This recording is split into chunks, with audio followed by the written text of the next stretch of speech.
Several years ago, Steve McClure mentioned to me that he'd seen an extremely hard and dangerous looking project on Titan's Wall on the north face of Ben Nevis. I'd spent a lot of time climbing elsewhere on the mountain and had never looked at this wall myself. This footage is of Ian Small trying the moves when we first went to look at it in 2019.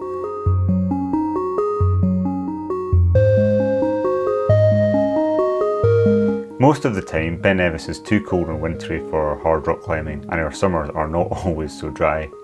So it wasn't until June of this year when I got a chance to return to it.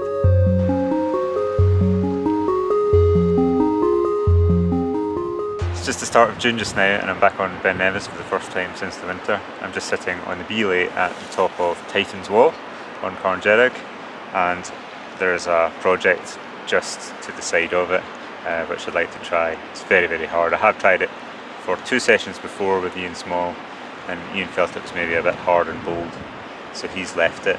And I thought it was a bit hard and bold as well, but I'm going to have another wee play on it. I don't think I'm in nearly good enough shape to do it, and I think it'd take a long time, but I just want to kind of just try the crux move, because it had one very distinct crux move. So I'll just try that today and just see if I can feel anywhere near solid on that, and then I can think about whether I want to invest some time, because it probably would take a fair bit of time to come back and try and do it. It's a very, very bold route. There's really, really sparse protection, almost none really to speak of before the crux, and that's about 15 metres above the belay. You're not going to hit the ground if you fall off it, but you could clip the belay ledge, or the halfway belay ledge on Titan's Wall, so it is a very serious route. You'd have to just be climbing exceptionally well to even consider it. Ben Nevis summer climbing is really underrated. The rock's really good. We've just done Titan's Wall, which is like a hard E3, and that is exceptionally good. I really recommend more people come and do this. Right, here we go. Let's see if Callum's abseiled into the belay, and I shall go down and join him. It was pretty clear that to seriously try this route, it would be critical to spend many days on it to be really sure that I wouldn't fall off on the lead. Therefore, it wasn't practical to try it with a partner every time. I need to accept that I'd have to rope solo Titan's Wall every time I wanted to try it. This was actually quite good for me to build confidence climbing on the wall and reinforce a sense of complete self-reliance, which is certainly an important mindset for leading the project itself. So I'm back on Ben Nevis today, rope soloing with a silent partner. I've just done the first pitch of Titan's Wall. I'm just about to do the second pitch, and I've just to access my project, which is in the wall directly above me here.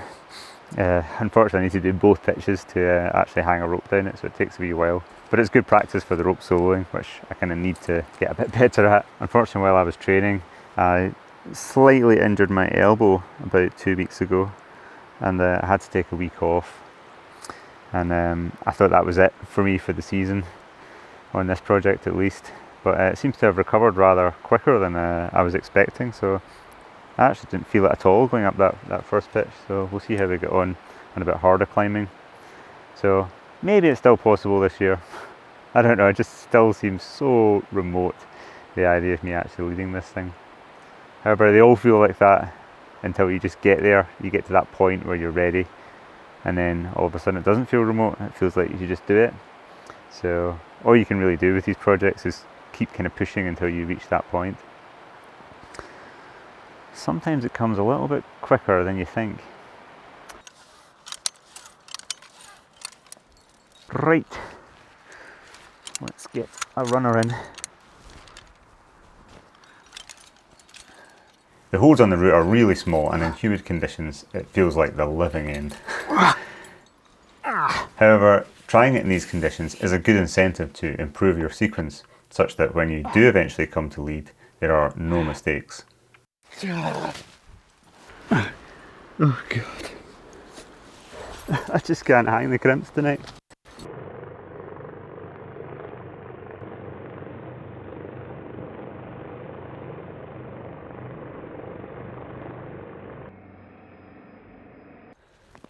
There are actually more than a dozen runners between the belay ledge and the crux. The trouble is that more or less everyone is marginal aid style placements. Shallow microwires and skyhooks that seem quite likely to rip in a fall. To make a lead feasible, you really need to place them all but this creates its own problem because they are very fiddly and time consuming to place right in the middle of hard fingery climbing.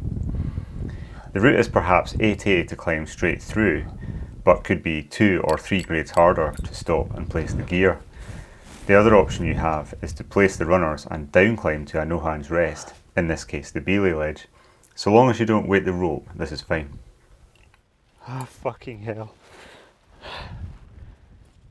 Placing the top batch of hooks and micros and then climbing back down seemed around 8B and very precarious. It just seemed highly unlikely that I'd be able to do it. When practicing this, most of the time I couldn't get the micro wires in the right spot in the placement, and so they would just ping straight out in a fall. Even worse, they might momentarily hold, causing you to swing in towards the cliff before dumping you on the belay ledge for broken legs or worse. That's desperate. On my last session, I did actually manage to do the down climb. The micros were not in right, but at least it was possible that I could do a better job on lead.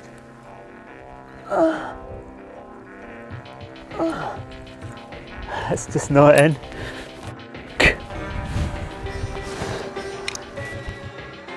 If they were good conditions, I felt that I owed it to myself to try, and so I asked Robbie Phillips if he fancied a day trying the route.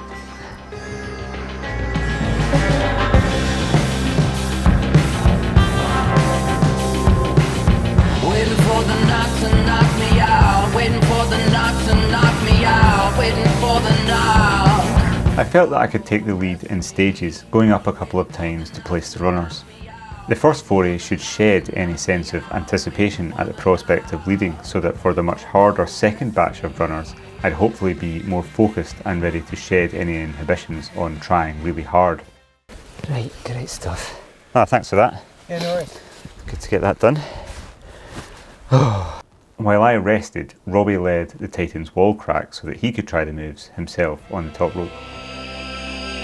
Right, I've got to put this next lot of gear in. This will be a wee bit more of a fight.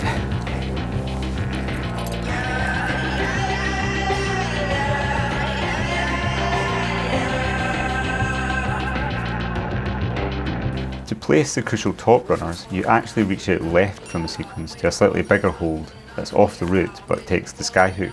From this hold you have to place 2 small hand-placed peckers, the top size 0 micros, and lastly the skyhooks on the holes that you're using before attempting to climb back down. To my dismay, I already felt pretty pumped even after just placing the first runner. It just adds that bit more time and tension to place them really precisely, which you must. At this point I felt I'd have 0 chance of down climbing successfully, but just to get down at all, even by lowering off, I still had to get the remaining runners in to have something to take my weight, so there was no option but to continue with the plan. Okay, watch there. You have to take a small crimp, match with the heel and lock off as high as you can to place the RP0.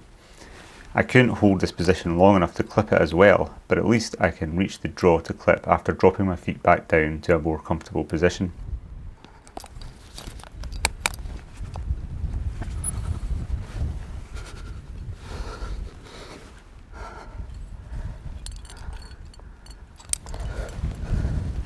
I think that's one.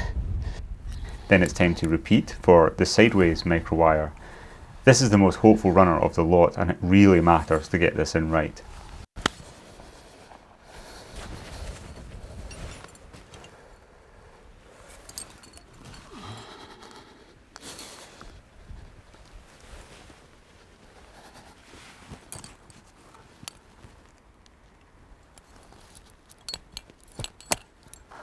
I think I'm too pumped to do the down climb.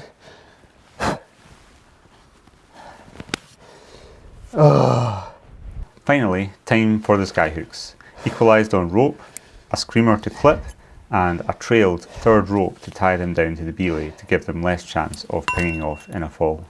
Realising I was so pumped and in danger of dropping the hooks, I instinctively clipped the screamer to the other rope temporarily so that I couldn't drop them.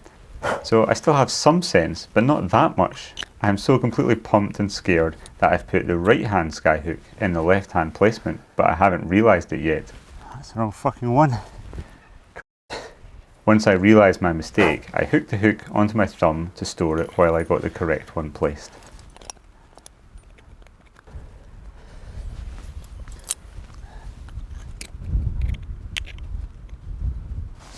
Right, I'm just going to have to down climb, but I think I'm going to fall off. With the runners in and feeling completely boxed, it's go for broke time. Can I get back to that ledge without falling? Let's give it a good fight.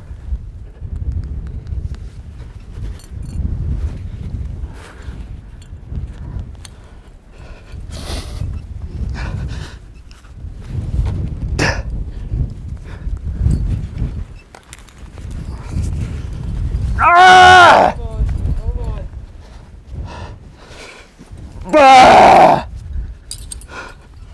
With no one operating my camera, which was fixed to the ledge, I can't show you the rest of the down climb, but I struggled through it and I felt pretty relieved. I also then had to climb the Titan's wall crack myself with the camera and tripod to set this up to film the crux, should I go for it. Right, definitely need a rest now. Yeah. I'm fucking pumped. I think I'll have a proper rest, like, okay. Maybe if you want to have another shot, because I feel like I need a, like, that was a really deep pump that. Yeah, sure. Yeah, I can go climb. Yeah, your sights, yeah. In such good conditions, there was really no option but to go for it. But first I let Robbie have another session on the moves and then ironed out the last details before setting off. Do I take my top off? Do I leave my top on? What's better for YouTube?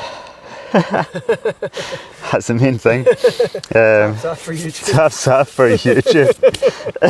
Taps off for the likes. I've never heard that expression before, but I bet it's not the last time I'll use it. What would Magnus do? What would Magnus do? Yeah, I might do taps off for YouTube. With so much climbing already done on the wall that day, I felt exactly as you would want to in order to push through the crux without hesitation. Warmed up, relaxed, and determined to finish the job.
Excellent. With the crux section complete, the climb joins Titan's wall for a couple of metres before the run out but easy head wall of E45C.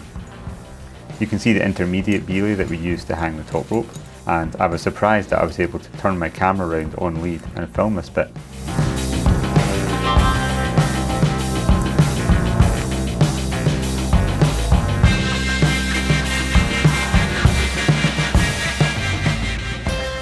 Delighted with that.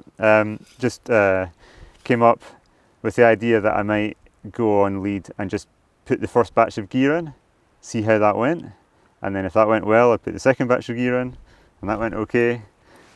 The top batch of gear, where you have to put in the really crucial runners for the crux, I knew that was going to be nails down climbing, and it was nails, but once you've done that, then by comparison actually climbing through the crux of the route is a little bit easier. The crux of the route is actually getting the gear in. So with that in the bag, and that's what I hoped it would work out psychologically, is that you would take it step by step and then you'd find yourself having put the gear in, and then what are you going to do, not climb it? Yeah, exactly. No way. It's good conditions, so I'm going to climb it, so that worked out really well. I actually thought Honestly, like that the sketchiest part of Beely and that was the down climbing. Yeah. Like 100%. Yeah, yeah. Like you were power screaming going down the way. I've never seen that before. Yeah, yeah. I mean, I think the route is around 8A to climb, but to go up, place all those runners and down climb through that first crux section, well, it felt like at least 8B to me. So great when new routes work out. They don't always. It could easily have been a bit more windy today, or it could have started raining, and we're into the first week in Yeah. September. It would have been awful if it had started being a bit more windy. I think like conditions were perfect. Yeah. This was definitely the moment. It was the moment, and I knew that, and so I did it. Nice one, dude. Brilliant. Another amazing new route on Ben Nevis done, and many more to go. Boom. Cheers. Right, let's go down for a cup of tea. Let's do it. This route had been weighing on my mind for a couple of years now. I thought it would be just too serious for me to ever justify leading. But you never know until you actually complete the preparation. I did recognise that I couldn't really move on with my new route exploration of Ben Nevis until this one was done. So now I can get on many of the other lines that I want to do if we are gifted with more dry summers like this one.